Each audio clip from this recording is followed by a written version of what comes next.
Bem,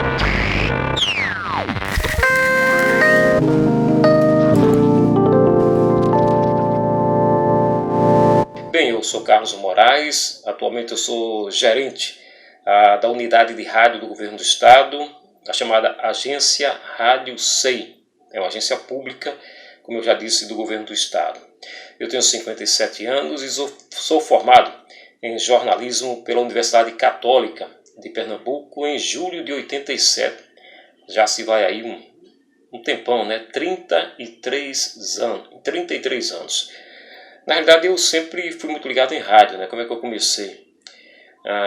Nas resenhas esportivas, nas jornadas esportivas. Então, o futebol foi muito forte, foi muito vivo no início da minha carreira. E aí eu estagiei inicialmente na Rádio Clube, a AM, uma potência, isso há mais de 30 anos atrás.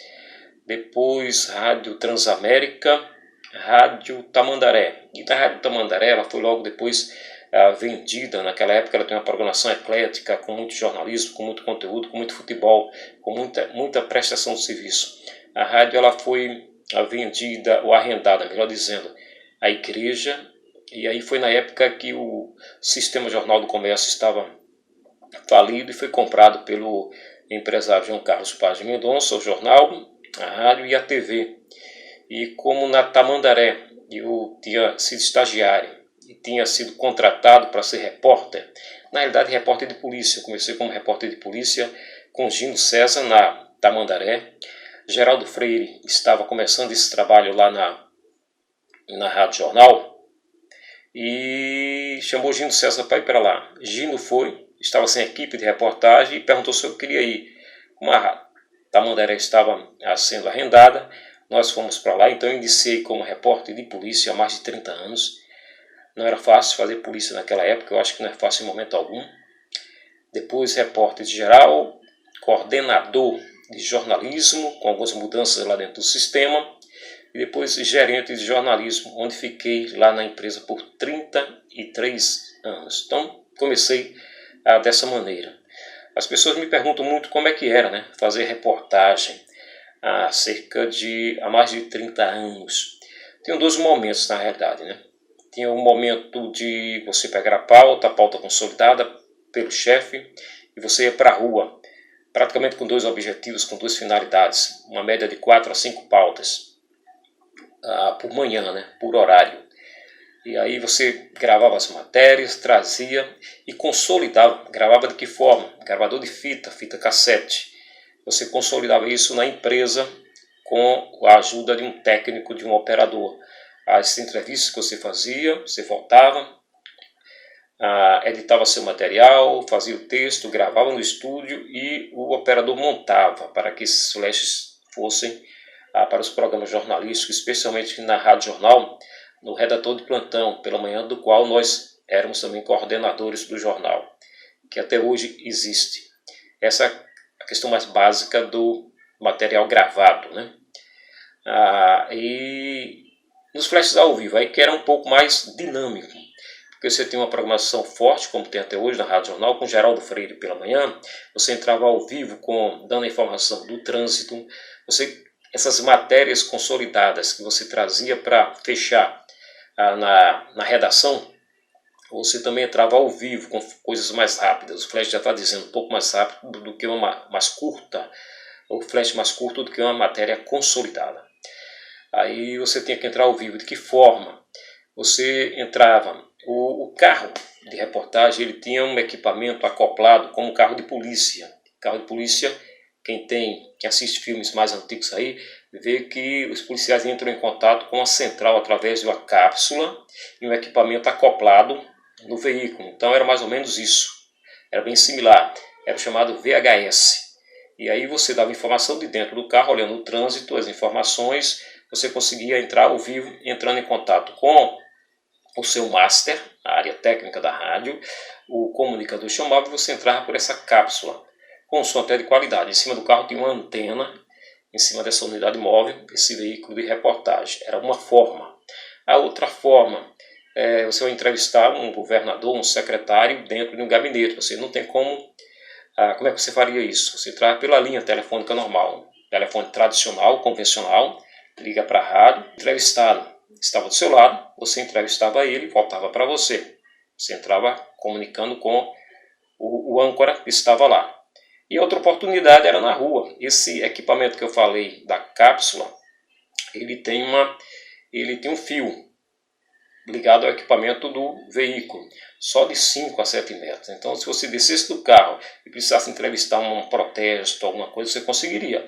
O danado é que às vezes o fio não dava para você chegar na pessoa, você teria que trazer a pessoa normalmente até o carro. Era toda uma dinâmica isso. Então você tem essa possibilidade.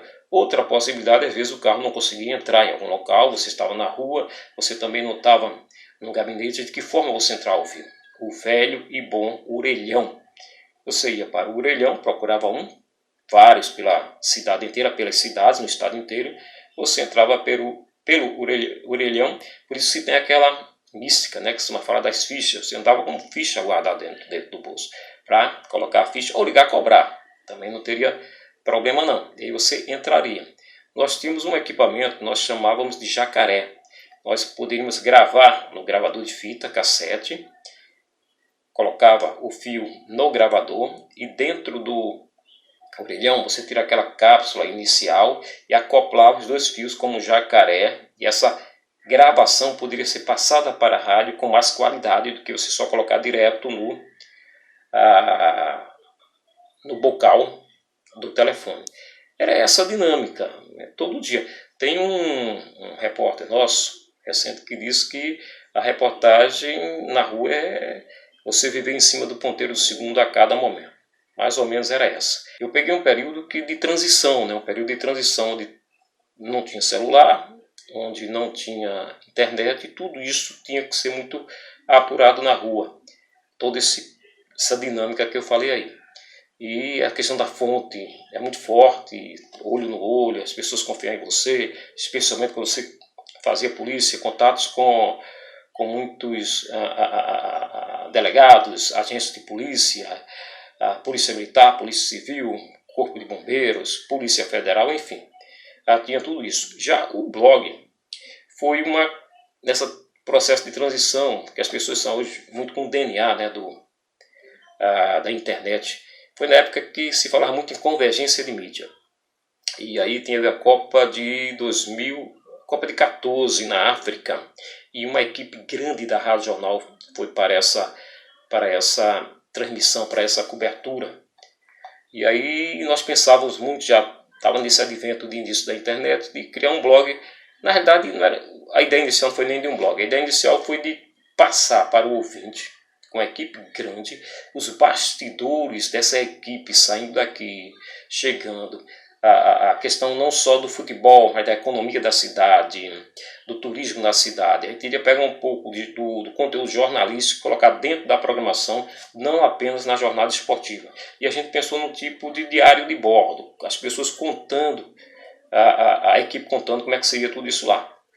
E já com o advento da internet, colocar isso no blog, não só com áudio, mas com as entrevistas, com a chegada no aeroporto, com a chegada nos estádios, com os deslocamentos entre as cidades. Isso tudo foi feito com a equipe, o Fabiano, que é um técnico, tá lá, tem essa pegada muito forte, ele fazia esse tipo de produtor, o pessoal produzia o conteúdo e mandava. E a gente criou esse blog dos bastidores, mostrando esses bastidores da Copa do Mundo. Deu tão certo essa curiosidade, o respaldo, o retorno disso, que o blog ele foi efetivado. Ele foi efetivado em outras, quando terminou a Copa do Mundo, em outros eventos, como cobertura de carnaval, como cobertura de eleições, a grandes mobilizações, algumas grandes tragédias, entendeu? Foram adaptando o blog, saindo o blog dos bastidores, não só, mas com relação ao futebol.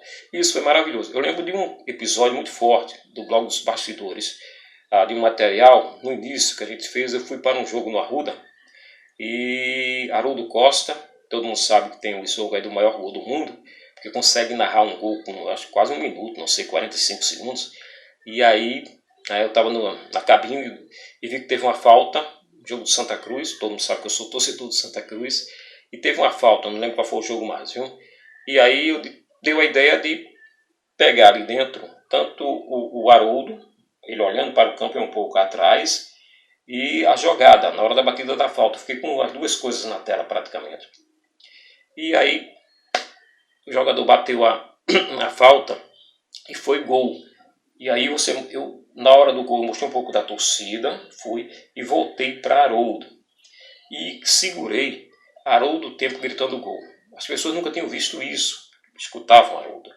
A veia de Haroldo parece que ia estourar de tanto gol e não acabava mais, e você segurou ali. A gente consolidou esse material e colocamos no blog. Foi um sucesso de visualização.